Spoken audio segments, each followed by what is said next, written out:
Contra a cultura. O Evangelho clama pelo diferente. Começando mais um Contra a Cultura, chegando para você diretamente da Rádio Novo Tempo. É um prazer sempre ter a sua companhia aqui conosco para estudarmos os grandes temas da Palavra de Deus. Estamos aqui numa temporada sensacional, já em reta final, últimos 3 episódios aí, finalizando esse livro de Daniel, que é um livro literalmente fantástico, aí, cheio de imagens maravilhosas, cheio de figuras que deixam a gente com uma pulga atrás da orelha, tentando entender o que está acontecendo.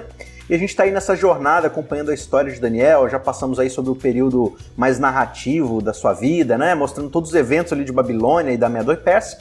E agora estamos nessa reta final, passando aí pelos capítulos mais proféticos. E para a gente poder discutir esse tema hoje, eu tenho aqui 2 estreantes no programa Contra a Cultura, que é o Matheus Rocha. Tudo bom, Matheus? O Matheus é pastor no IASP, né? Pastor professor lá, na capelania da gurizada. Estamos aí.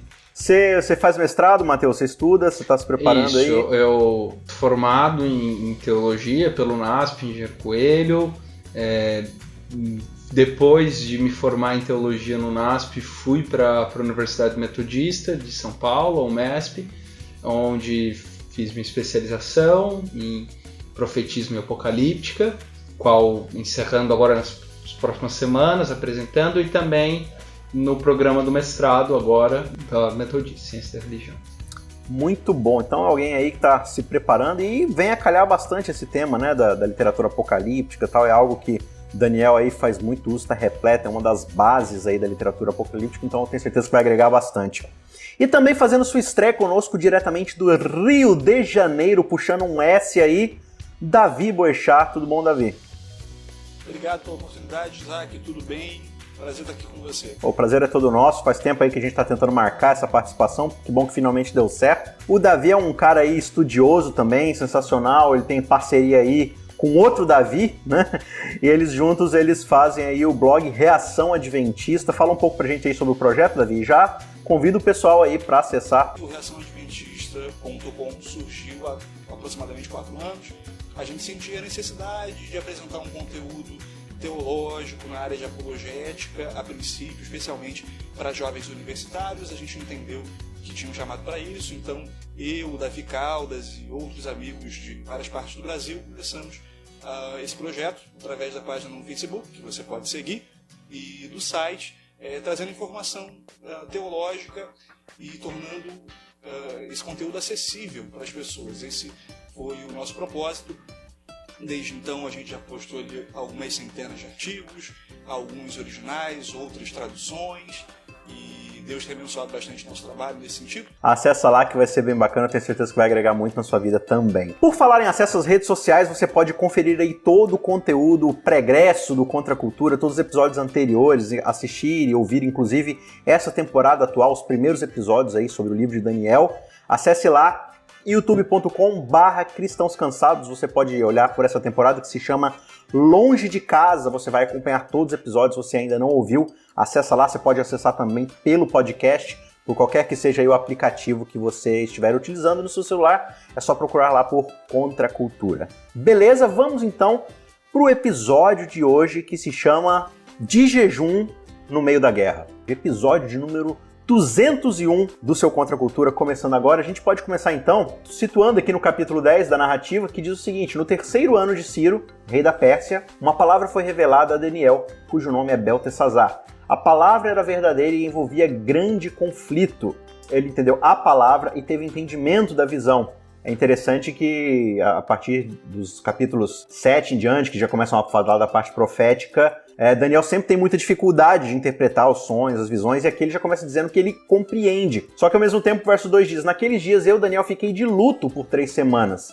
Não comi nada que fosse saboroso, não provei carne e nem bebi vinho, nem me ungi com óleo algum, até que passaram-se 3 semanas. E aí ele vai dizer que no 24º dia ele vai encontrar aqui um personagem, a gente já vai chegar nele. O que eu queria saber aqui, a gente pode começar com você, pastor Matheus, qual que é o contexto que Daniel está enfrentando aqui? Por que ele está tão para baixo, assim? Por que ele está tão desesperado, tão desesperançoso, está sem comer aqui? está numa concentração muito grande na oração. Que sentimento está sendo trazido aqui para que ele se encontre dessa forma tão, digamos assim, brusca, né, no seu sentimento, inclusive religioso, né? Porque o que a gente vai perceber aqui é que está acontecendo a Páscoa, ele inclusive está se abstendo de participar da própria Páscoa, enfim, o que está levando Daniel a atitudes tão bruscas assim? O livro de Daniel, a partir do capítulo 6, apresenta uma sequência de jornadas apocalípticas do personagem Daniel, né? Até o capítulo 5, Daniel, ele até se envolve com sonhos, visões, só que são de outras pessoas. A partir do capítulo 6 são as visões do próprio Daniel e as jornadas dele nessas visões. No capítulo 7, ele tem a visão dos 4 animais que saem do grande mar, ele chega ao final dessa visão, ele não entende. Ele se angustia, chega o capítulo 8, mais uma vez tem a visão lá do bode e tal, o chifre que cresce muito no final. Também não entende, ele se angustia muito. O capítulo 9 tem a oração muito bonita dele. Ele pede para Deus ajudá-lo a entender, e não somente ele, mas o povo, perdão para o povo. Ele recebe a visão das 70 semanas, falando sobre a restauração do povo de Israel, falando sobre o Messias, uma figura ligada com essa imagem messiânica. E quando a gente chega no capítulo 10, ele tem algo inusitado, que nunca tinha acontecido no livro de Daniel. É ele falar que entendeu uma visão dele, porque até então isso angustia muito ele, eu não estou entendendo. Ele ora e ora e ora e ora e ora. Só que chega no capítulo 1, fala que ele entende a palavra e a visão. Então a expectativa que isso cria no leitor é, olha, eu estou lendo que ele entendeu, coisa boa. Só que em seguida, no verso 2, fala que ele pranteia por 3 semanas. O que eu acho curioso é essa ideia do entender a palavra de Deus, e a reação que ele tinha com a visão foi diferente de uma reação positiva. Sim. Ao contrário, o que a gente vê no relato do texto é o sentimento de quem não gostou muito do que ouviu. Exatamente. Até porque as visões de Daniel e o livro todo em si está inserido num conflito cultural de povos. Tem um povo judeu, está inserido numa cultura estrangeira. Lá nessa cultura estrangeira é descrito o sofrimento, a opressão. Então há uma expectativa da restauração do povo judeu. E essa restauração, Daniel, no livro de Daniel, tem muito a ver com o santuário. E no capítulo 9, ele vai entendendo que essa restauração vai demorar e vai ser muito sofrida. E quando chega no capítulo 10, ele está num contexto, no reinado de Ciro, em que realmente o povo está voltando e ele está percebendo que o povo sofre demais nesse processo de restauração. Porque ele ainda está ligado com isso. Olha, o povo precisa se voltar para a aliança com Deus, para Deus restaurá-los. Só que ao olhar para a realidade social do seu povo e o que o povo está enfrentando, ele percebe que a palavra de Deus parece muito difícil de se cumprir. Então ele se angustia. Ele entende, mas ele se angustia com isso. Como a gente viu nos episódios anteriores, né, e você pode conferir aí nos capítulos anteriores do livro de Daniel, tem ali uma separação entre a questão do que vai acontecer com o destino mais político, mais civil de Jerusalém, né, do povo judeu ali, mas também Daniel vai, assim, aos poucos sendo revelado, sendo integrado a essa ideia de que existe algo maior acontecendo, né? Só que aí você tem ali, né, a finalização do capítulo anterior falando sobre as 70 semanas, essa ideia da ligação de que isso vai começar com a saída do edito ali para o povo reconstruir Jerusalém e tudo mais. A gente entende meio cronologicamente que tem a ver mais com a terceira saída, né, que é já com o Neemias para construir os muros e tal. Mas o povo aqui nesse período que o texto começa dizendo que é o 3º ano de Ciro, né, o povo meio que já começou a sair da Babilônia junto com Zorobabel, né? E foram começar a construir lá o templo e outras coisas mais. E chegando lá, algumas coisas acontecem que eu imagino que isso também possa ter contribuído para a aflição de Daniel, né? Eu acho interessante é que nesse momento aqui do livro de Daniel, a gente já não está mais lá naquele início e a gente já não está mais naquela perspectiva do Daniel jovem, que é colocado à frente de vários desafios, mas a gente já tem um Daniel mais idoso, que começa a perceber que o final da sua história se aproxima e que a história do povo de Deus até aquele momento não sofria os avanços que ele esperava que acontecessem, que eram profetizados. Então eu imagino Daniel, já muito idoso, olhando para a situação ao seu redor e fazendo uma pergunta muito parecida com aquela dos profetas menores, né? Do até quando? Uhum. E com esse cenário inteiro, né, olhando ao seu redor, ele começa a receber as notícias de que a restauração do santuário e que a reintegração do povo à sua terra já não eram tão próximas como ele desejava. É interessante que vai acontecendo meio que uma ampliação no que a gente vai vendo, a sequência das profecias, né? No capítulo 7 você tem lá esse contexto mais global dos reinos se sobrepondo, né? Um dando sequência ao outro, aquela coisa toda. No segundo já traz um pouco mais para a realidade que vai vir ali em cima do próprio período de Daniel e subsequente ali, mas já começa a introduzir essa ideia de que algo em volta do santuário, né? O santuário ele tá meio que como uma parte central de toda essa narrativa profética, né? Apocalíptica, digamos assim. E para o judeu, olhar para o santuário é algo muito comum, né? Porque é algo que faz muito parte de toda a realidade civil, religiosa, política, econômica, tudo gira em torno do templo, do santuário ali. Santuário e aliança, totalmente ligados. Santuário é o símbolo de que a aliança está em pé. E aí a gente chega finalmente no capítulo 9 e o anjo, né, aquele que vai dar a visão para Daniel, já mostra que assim, Daniel, a coisa gira assim em torno do santuário, mas é algo um pouco mais amplo do que você está percebendo, né? E aí é bem interessante, a gente viu no episódio passado como vai fazendo essa distinção do efeito de Jerusalém como nação, como povo, e de algo que está acontecendo em termos mais espirituais. Aí ele vai dar um período muito maior, né? 70 semanas lá na frente e tudo mais. Mas eu imagino que Daniel ainda está muito com a sua cabeça voltada para dentro da ideia do templo ali. E o que vai acontecer nos próximos versos aqui, que a gente vai perceber, né, com a chegada desse novo personagem aqui, é que a gente vai perceber que o capítulo 10 ele amplia de tal forma que a gente vai perceber que não é só simplesmente uma guerra social, uma questão civil, uma questão entre reinos políticos, terrenos, mas a guerra está muito mais num contexto espiritual, cósmico, acontecendo por todo o universo, tem uma batalha acontecendo e Daniel ele vai narrando de uma forma que ele está no meio disso tudo, né, vendo tudo isso acontecendo e tudo mais. Ele vai dizer que 24 dias depois, ele está ali no tigre, ele levanta os olhos e ele vê um homem, e aí ele diz que ele era vestido em linho, tinha um cinto de ouro puro, de ufaz na cintura, seu corpo era como berilo, ele vai falando de materiais brilhosos, né, que refletem muito a luz, que parecem com fogo, com bronze polido, imagens que ele se utiliza, assim como João lá em Apocalipse, né? Ele utiliza muito essa linguagem figurada para dar a ideia de muito brilho, muito fogo, muito calor, muita intensidade, para descrever que é um ser extremamente glorioso, né? E ele fala que só ele está vendo esse ser, né? Os homens que estão com ele ali saem dali e ele começa a observar e ele perde as forças diante desse ser. O que a gente pode trazer, Matheus, para o nosso ouvinte, para ele começar a entender um pouco de que personagem é esse e como ele se insere no que está acontecendo daqui em diante na narrativa. Eu acho que para a compreensão disso aí é necessário a gente fazer um trabalho de intertextualidade com outros dois textos do Antigo Testamento e uma compreensão também aqui dos outros capítulos de Daniel. Só voltando ao que a gente já falou, isso está acontecendo após Páscoa. Daniel passa 3 semanas do mês de Nissan, primeiro mês, em jejum. Na Páscoa, que é a festa da comida, de comer a libertação, ele não está comendo, porque o santuário não está funcionando da maneira que deveria. Ele não está vendo a restauração do santuário, assim por diante da aliança, então ele se angustia, jejua na Páscoa.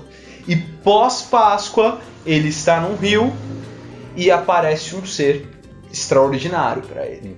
Josué, capítulo 5, relata que Moisés tinha morrido, Josué está levando o povo em direção a Canaã e antes dessa entrada Josué comemora a Páscoa com o povo. Após o relato da comemoração na Páscoa, lá em Josué 5, fala que Josué ele vai para perto de um rio e ele se levanta e vê um ser glorioso. Josué se assusta e aí ele fala que é o príncipe dos exércitos. E depois esse próprio personagem que aparece para Josué, ele é identificado como sendo o próprio Senhor. Ele não é apenas o anjo do Senhor, príncipe dos exércitos, ele é o próprio Senhor. Passa-se um tempo, outro profeta lá no exílio, Ezequiel, ele está no rio Quebar, primeiro capítulo de Ezequiel, ele tem uma visão, acontece a mesma reação que acontece com Daniel, ele cai, só ele vê a visão, e ele também vê seres gloriosos, e ali ele tem Deus falando com ele.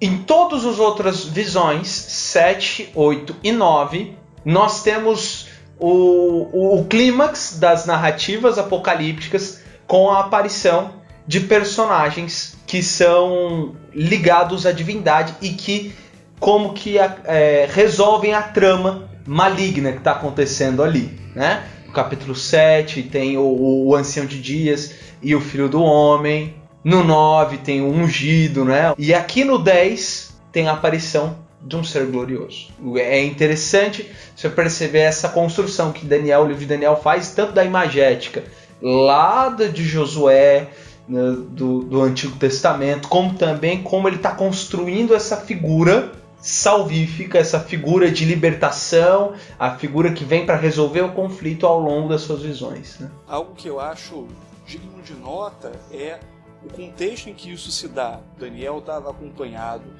a visão é extremamente específica para ele.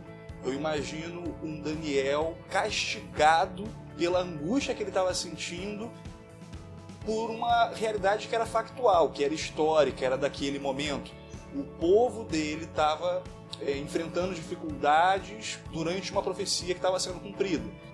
A ideia do santuário, como a gente já falou, parecia estar distante. Eles encontravam a resistência dos samaritanos. Sim. Então, Daniel, no meio disso tudo, recebe uma visão. Naquela ocasião, ainda desesperado, a cena parece muito interessante, eu acho que o texto pinta isso em cores muito fortes. Apenas Daniel vê, os outros que estavam próximos dele ficam atordoados não com a visão, mas com a reação que Daniel tinha do que estava enxergando. E isso me faz pensar, se a gente pode fazer uma nota de aplicação pessoal a respeito disso, em como é que as pessoas ao redor conseguem enxergar, né, a forma com que a gente reage à realidade. E um detalhe, se a gente conseguiria agir com tamanho zelo pela obra de Deus e pelo povo de Deus, preocupado com a confirmação das suas promessas, e não só com aquelas coisas que às vezes nos afligem pessoalmente. Daniel estava nesse estado porque o povo de Deus, porque a obra de Deus parecia estar sendo atacada e ele estava afligido com isso. E esse ser, no verso 11, ele vai dizer o seguinte para Daniel: Daniel, você é um homem muito amado. Preste atenção às palavras que eu vou lhe dizer. Fique em pé, porque eu fui enviado para falar diretamente com você. Enquanto ele falava comigo, eu me pus em pé, tremendo, e aí ele me disse: não tenha medo, Daniel, porque as suas palavras foram ouvidas desde o primeiro dia em que você dispôs o coração a compreender e se humilhar na presença do seu Deus. Foi por causa dessas suas palavras que eu vim, mas o príncipe do reino da Pérsia me resistiu durante 21 dias. Porém, Miguel, um dos príncipes mais importantes, veio me ajudar e eu fiquei ali com os reis da Pérsia. Agora vim para fazer com que você entenda o que vai acontecer com o seu povo nos últimos dias, porque a visão se refere a dias ainda distantes. Ele faz um paradoxo aqui, né? O que vai acontecer nos próximos dias, mas algo que está muito para frente ainda, né? Essa dualidade ali que vai acontecendo desde o capítulo anterior. Mas é bem interessante porque o que está envolto aqui, ô Davi, nesse texto, nesse trecho do que o anjo está falando para ele, é de que existe alguma coisa acontecendo que Daniel não está percebendo, né? Daniel ele tá bastante focado ali na política, nos assuntos do reino, no futuro, do que vai acontecer com Jerusalém, mas esse ser ele está falando: olha, está acontecendo algo que você não está prestando atenção. Eu entendo que você está jejuando aí, você está se abstendo do vinho, da carne, do perfume e tudo mais, só que existe uma guerra acontecendo. Agora, é bastante interessante porque existe uma relação aqui entre a oração que Daniel está fazendo e essa própria guerra, né? Quando a gente vai lá para o livro de Jó, a gente vê um pouco desses bastidores, né? Como é que Satanás ali ele conversa com Deus, como é que esse conflito acontece nessa troca de ideias, nessa guerra pela liberdade do ser humano, pela implicação da lei de Deus. E aqui parece que está acontecendo a mesma coisa, né? Porque esse ser ele vai falar com Daniel: olha, eu fiquei 21 dias lutando contra o príncipe do rei da Pérsia. Eu acho que é meio óbvio um pouco falar que não é um rei ser humano que está tentando segurar um anjo, né? Um ser totalmente todo poderoso. Então existe alguma coisa aqui forte acontecendo e Daniel não está percebendo, e agora esse anjo, esse ser, ele vai revelar para ele e falar assim: olha, por causa das tuas orações, constantes, o tempo todo se entregando a Deus, se humilhando diante de Deus, eu consegui, né, a gente usa palavras humanas que são meio limitadas, né, mas eu tive vitória, eu consegui lidar com esse anjo, ou esse ser, esse príncipe da Pérsia, e eu consegui chegar até você e tudo mais. Que relação que existe assim, dentro dessa questão de oração? Que reflexões a gente pode tirar dentro dessa ideia da nossa oração? A gente muitas vezes pensa assim, mas a oração de Deus, a vontade de Deus vai ser feita, para que eu preciso orar? Né? Se Deus já vai fazer o que ele tem que fazer mesmo, por que eu preciso orar e tal? Deus não é soberano, Deus não vai fazer o que ele bem entender e tudo mais. Qual que relação existe entre a nossa liberdade, a nossa oração e essa ideia de que existe um conflito acontecendo, da qual nós fazemos muitas vezes nem percebendo, a gente acaba fazendo parte? Eu acho que uma coisa instigante da gente perceber no capítulo 10 é que ele está, é claro, lidando ali com uma questão histórica imediata. Daniel lida ali com a questão que tem a ver com a reconquista do povo de Deus à sua terra, que estava sendo embarreirada através de um lobby, por assim dizer, dos samaritanos, exercendo alguma influência que atrapalhava aquela questão. Mas há algo interessante da gente perceber. O versículo 1 do capítulo 10, que a gente está avaliando agora, fala de um grande conflito.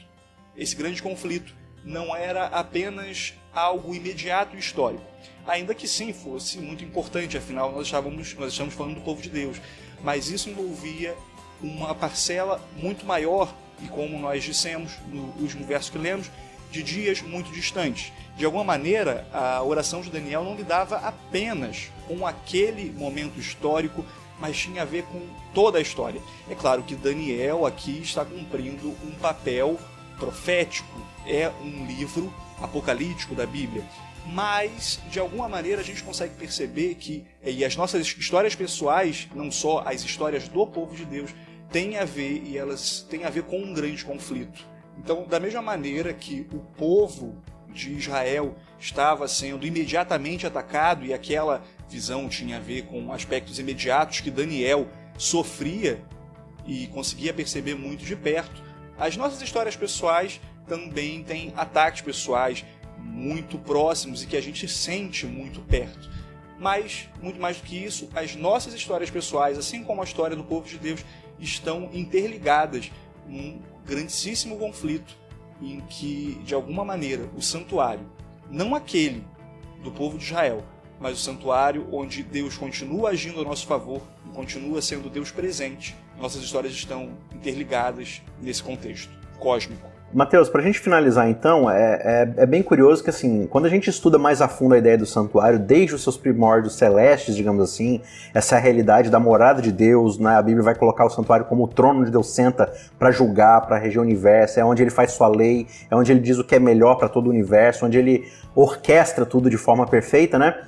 Então, essa ideia de ataques ao santuário, dentro dessa ideia do grande conflito, a gente entende que essa batalha toda que está acontecendo, ela não é meramente uma batalha por força física, né? Como é que alguém pode se impor contra alguém que é todo poderoso, que pode criar e destruir o universo num estalar de dedos, né?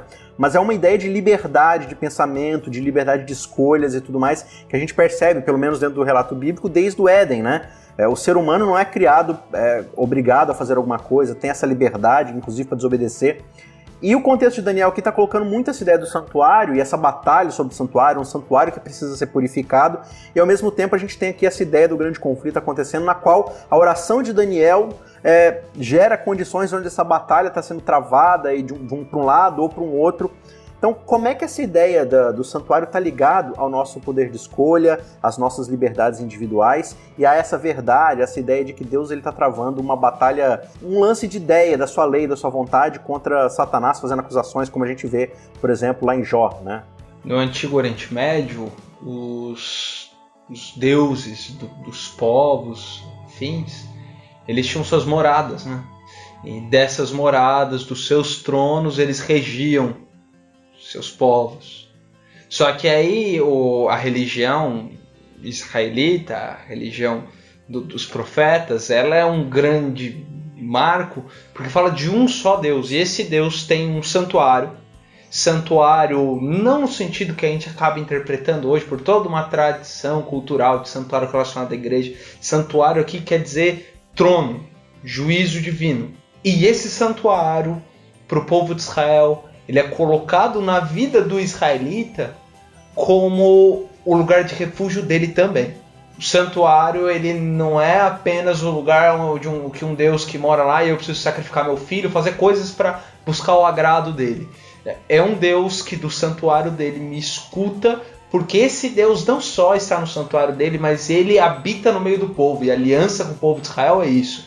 E eu farei uma aliança convosco e habitarei no meio de vós, Êxodo 25. Então, o santuário é esse papel de mostrar que o Senhor habita. Santuário, na linguagem hebraica, quer dizer casa. Deus faz casa no meio do povo.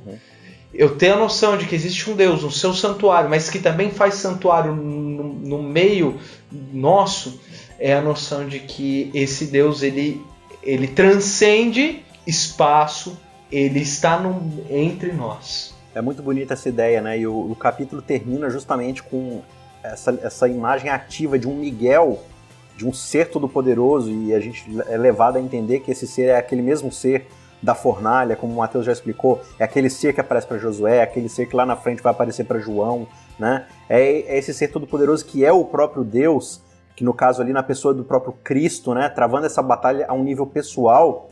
E inclusive quando a gente vai para os evangelhos, a gente vai ter essa ideia de um Deus que tabernaculou, que se fez santuário, que se fez presença, um Emanuel, que é Deus conosco, que ele não tá, ele está lá no céu, ele está no seu trono sentado governando o universo, mas ele está aqui ao meu lado travando as minhas batalhas, travando a purificação do seu santuário, da sua verdade, do seu próprio nome.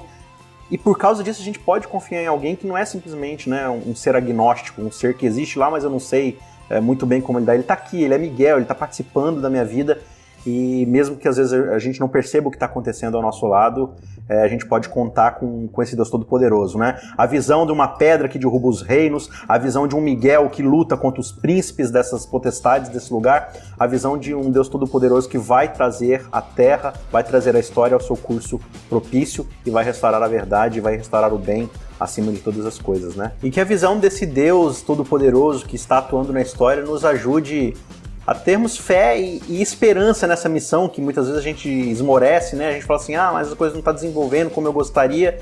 É só você olhar além do véu da realidade e entender que Deus está agindo, Deus está trabalhando ao favor da salvação da humanidade, e um dia Ele irá restaurar todas as coisas, como todas essas belas profecias e visões de Daniel e também do livro de Apocalipse nos mostram, né? No final, game over, Deus vence, e a gente pode hoje agir sabendo dessa verdade. Contra a cultura. O Evangelho clama pelo diferente.